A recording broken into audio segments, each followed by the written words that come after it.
चलिए हम आते हैं पाठ 2 जो तुलसीदास के द्वारा रचित है। और इस पाठ को पढ़ने से पहले हम लेखक का परिचय जान लें तो अच्छा होगा, क्योंकि जो एमसीक्यू क्वेश्चन होता है यहां से भी पूछा जा सकता है। तुलसीदास, इनका परिचय क्या है? तो इनका परिचय जो है हिंदी साहित्य में, हिंदी साहित्य जगत में इन्हें भी सूर्य के नाम से जाना जाता है। इनका जन्म 1532 ईस्वी में हुआ। स्थान, तो देखिए स्थान के मामले में विभिन्न मत मिलते हैं। कुछ ऐसे विद्वान होते हैं जो कहते हैं, जो मानते हैं कि इनका जन्म राजापुर, जो कि बांदा जिले में पड़ता है, वहां पर हुआ है। तथा कुछ ऐसे लोग विद्वान हैं जो नहीं मानते हैं कि यह सोरो यानी सोरो नामक स्थान पर इनका जन्म हुआ है, जो एटा जिला में पड़ता है। इनके पिता का नाम आत्माराम दुबे तथा माता का नाम हुलसी था। इनका विवाह जो है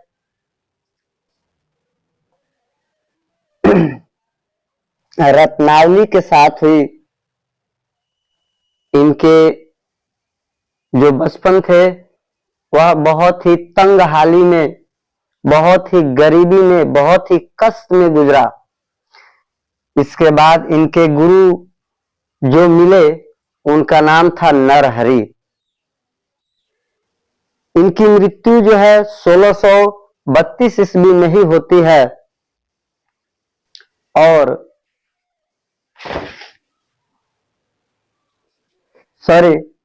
इनकी मृत्यु जो है 1623 ईस्वी में होती है। कब होती है? 1623 ईस्वी में होती है। इनके द्वारा कुछ प्रमुख, जो कि काफी प्रसिद्ध रहा है, वह पुस्तक है राम लला नहछु, जानकी मंगल, पार्वती मंगल, रामचरितमानस, गीतावली, विनय पत्रिका, बैरवे रामायण, दोहावली, कवितावली, हनुमान बाहुक और वैराग्य संदीपनी। इनमें भी जो रामचरितमानस है यह विश्व प्रसिद्ध है, बहुत ही जाने माने किताब है जो तुलसीदास के द्वारा रची गई है।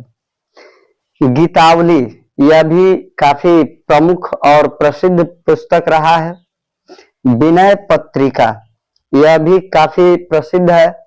दोहावली, यह भी बहुत ही प्रसिद्ध है।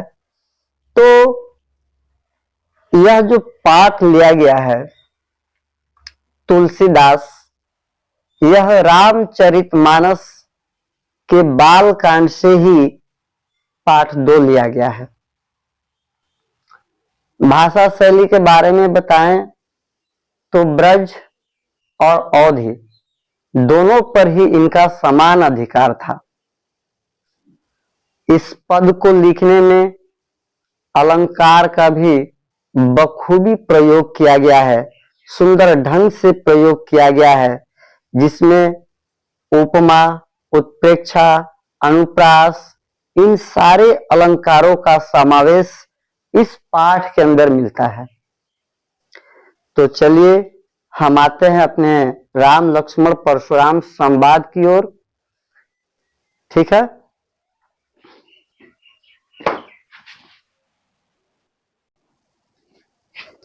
चलिए तो हम आते हैं पाठ 2 राम लक्ष्मण संवाद में।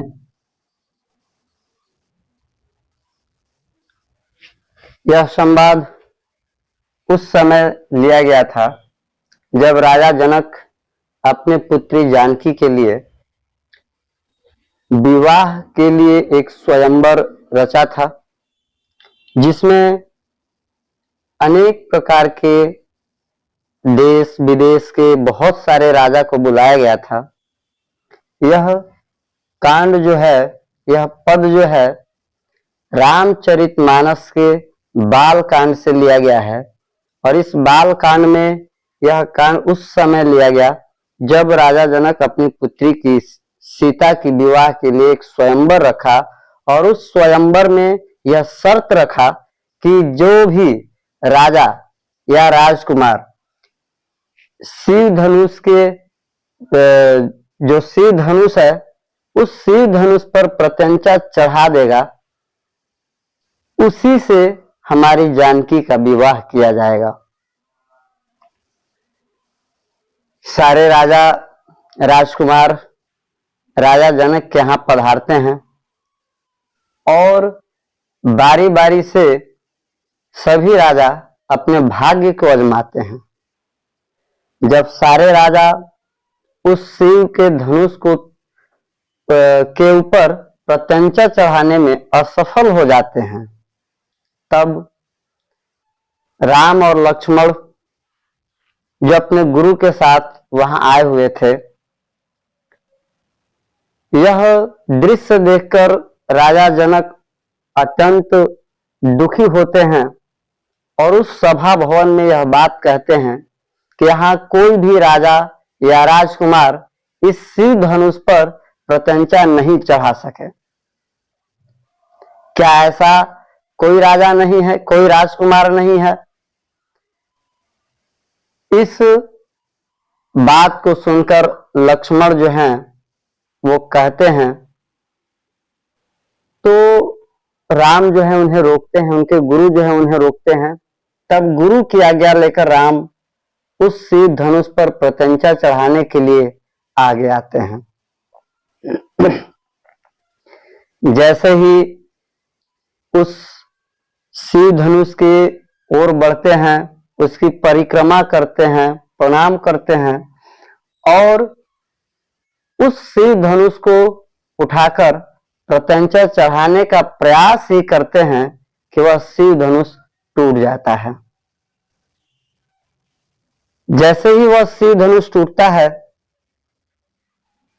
बहुत जोर के गर्जन होते हैं और जो परशुराम तपस्या में लीन थे उनकी तपस्या भंग हो जाती है। वह वायु के वेग से राजा जनक के यहाँ पहुंचते हैं और पहुंचते ही सभा भवन में पहुंचते हैं और क्रोध पूर्वक बोलते हैं। क्या बोलते हैं? कि यह काम किसने किया, यानी शिव धनुष को तोड़ने का काम किसने किया। तो चलिए आते हैं, यह भी जान ले साथ में साथ साथ कि उस शिव धनुष का नाम क्या था। तो उस शिव धनुष का नाम था पिनाका। क्या नाम था? पिनाका। चलिए आते हैं राम लक्ष्मण परशुराम संवाद में। नाथ शंभु धनु भंज निहारा, होई केऊ एक दास तुम्हारा। आयेसु काह कहिया किन मोही, सुनी रिसाई बोले मुनि को ही। अर्थात वो इतने गुस्से में थे, वो कहते हैं कि नाथ शंभु धनु, शंभु धनु का मतलब शिव का धनुष, भंज निहारा, यानी भंज निहारा का मतलब नष्ट करने वाला, तोड़ने वाला। तो आते हैं, कहते हैं नाथ शंभु धनु भंज निहारा, होई केऊ एक दास तुम्हारा। यह पंक्ति श्री राम के द्वारा जो परशुराम क्रोधित थे उनके सामने कहते हैं कि हे नाथ, यह शिव का धनुष उसी ने तोड़ा है जो आपका प्रिय दास रहा होगा, जो आपका एक दास होगा। आयेसु काह कहिया किन मोही, सुनी रिसाई बोले मुनि केहू। जब यह पंक्ति सुनते हैं तो राम आगे कहते हैं कि हे मुनिवर, आप मुझे आज्ञा दीजिए, आप मुझसे कहिए जो कहना है। यह बात सुनते ही मुनि जो हैं बहुत क्रोधित हो जाते हैं और कहते हैं सेवकू सो जो करे सेवकाई, अरि करनी करी करिय लड़ाई। अर्थात परशुराम कहते हैं कि सेवक वह होता है जो सेवा करता हो। अरि करनी यानी लड़ाई, यानी दुश्मनी जो करता है उसके साथ केवल और केवल लड़ाई ही किया जा सकता है। सुनहु राम जेहि शिव धनुष तोरा, सहस्र बाहु समसो रिपु मोरा।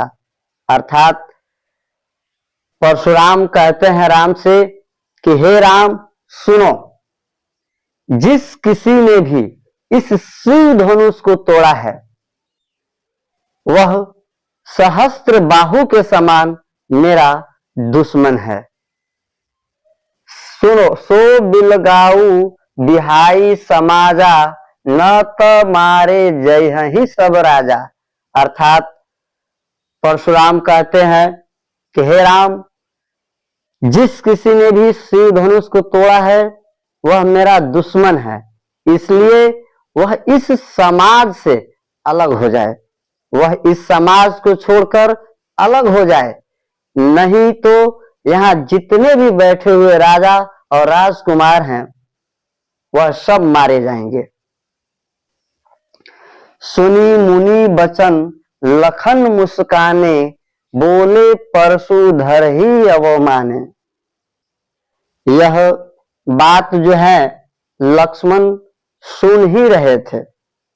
मुस्कुराते हुए वो व्यंग करते हुए परशुराम पर कहते हैं, सुनी मुनि बचन लखन मुस्कान, यानी लखन जो है वह मुस्कुराते हुए कहते हैं और परशुराम का अपमान करते हुए कहते हैं, बहु धनु ही तोरी लड़काई, कबहू न असी रीस किन्ही गोसाई। अर्थात हे मुनिवर, हे गोसाई, ऐसे तो मैं बचपन में बहुत सारे धनुया तोड़ डाला, परंतु आपने तो कभी ऐसा गुस्सा नहीं किया। एही धनु पर ममता के ही हेतु, सुनी रिसाई कह भृगुकुल केतु। अर्थात लक्ष्मण परशुराम से कहते हैं कि हे मुनिवर, आपकी ममता इस धनुष पर ही क्यों है, आपकी ममता, इतनी ममता इस धनुष पर ही क्यों है, क्या कारण है। तो यह वचन सुनकर सुनी रिसाई कह भृगुकुल केतु, भृगुकुल केतु जो है वह परशुराम के लिए बताया गया है, वह भृगुकुल केतु से संबंध रखते हैं, उसी से ये उसी कुल के माने जाते हैं। तो वो यानी परशुराम कहते हैं कि रे नृप बालक काल बस बोलत, तो ही न संभार, धनु ही सम त्रिपुरारी धनु, विदित सकल संसार। अर्थात हे राजपुत्र, तुम काल के बस में हो, तुम अपने होश हवास में नहीं हो, इसलिए तुम ऐसे अनर्गल बातें कर रहे हो। इस शिव धनुष को इस संसार में कौन नहीं जानता है, यह पूरे संसार में सभी लोग जानते हैं कि यह शिव के द्वारा दिया गया पिनाका धनुष है। Thank you. अगले पार्ट का वीडियो आपको नोटिफिकेशन के माध्यम से मिल जाए, इसलिए आप मेरे चैनल को सब्सक्राइब कर लें। इसके साथ साथ लाइक, सब्सक्राइब और कमेंट्स करना ना भूलें। Thank you.